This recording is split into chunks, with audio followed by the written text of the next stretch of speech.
ايه الاسعار دي؟ ايه الاسعار اللي في السوق دي؟ نار نار. بصوا بقى، انا لسه جايه من المدرسه من شويه انا والولاد. طبعا رحنا الصبحيه، النهارده تاني يوم مدارس في الاسبوع. رحنا وخلصنا وجينا وكده. فانا كان نفسي اكل محشي، قلت هجيب حاجته واجهزها النهارده واعملها بكره. تعالوا اقول لكم الاسعار مولعه، الاسعار مولعه. يلا بصوا بقى. اول حاجه جبتها الكرنبه، عشان ده اساسي في المحشي.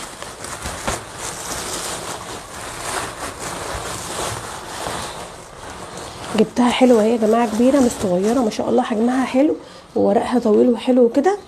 دي ب40 جنيه. بصوا الكرنبه حلوه. تمام.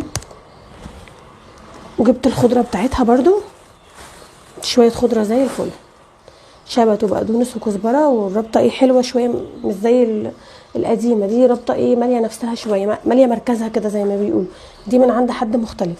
وسمعت ان الخضره هتبقى احسن الفتره اللي جايه علشان خاطر الشتاء، كل ما الشتاء يجي هتلاقي الخضره احسن. بصوا هنا جبت بطاطس، دول بالظبط 27 جنيه ونص. تمام. بس انا قلت لجوزي 30 جنيه عشان اخد الباقي ليه، يعني الفضه.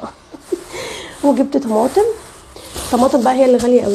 الطماطم يا جماعه، الكيلو ب 30 جنيه، وفي ناس بتبيعه ب 25، بس ال 25 طريه. دي حلوه ماسكه نفسها كده. طماطم حلو. جبنا برضو خيار عشان خاطر بقى بنعمل سلطه النهارده. هعمل بطاطس. بصوا النهارده هنعمل بطاطس وشويه رز